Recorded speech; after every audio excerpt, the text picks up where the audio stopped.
Hello guys, তো আজকে এমন একটা ব্যাট দোকান এসেছি। ব্যাটের কালেকশন আর ট্রফির কালেকশন দেখে মাথা খারাপ। তো চলো শুরুর থেকেই বলছি।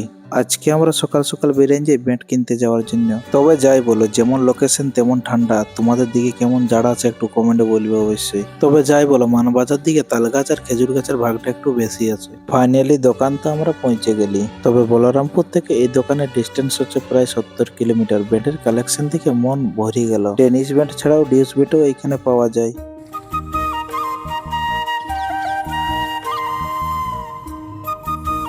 ফাইনালি আমাদের শঙ্খ ব্যাটটা চয়েস হয়ে গেল। আর ট্রফির কালেকশন গুলো দেখো, 100 থেকে 10,000 টাকা পর্যন্ত ট্রফি এই দোকানে পাওয়া যায়। হ্যাঁ, তোমরা অনেকে ভাবছো দোকানের লোকেশনটা এখনো বলা হয়নি। তবে এই দোকানের লোকেশনটা জানতে হলে ফলো করে আমাকে কমেন্ট করো। তারপরে সেইটা একটা ছিল ক্রিকেট টুর্নামেন্ট, সেখানে আমরা চলে আসি। ফাইনালি বেড়াদা মন্দির এসে পৌঁছে গেলাম। তারপর আমাদের নিউ মেম্বার মানে শঙ্খ ব্যাটের পুজো দিলাম। পুজো দেওয়ার পর কইনা জাড় খায় খায় এইবার ঘর দিকে দৌড়িতে হবে। তো চলো, তোমরা ভালো থাকবে, সুস্থ থাকবে। পরে মিনি বলে আবার দেখাবে। জয় হিন্দ।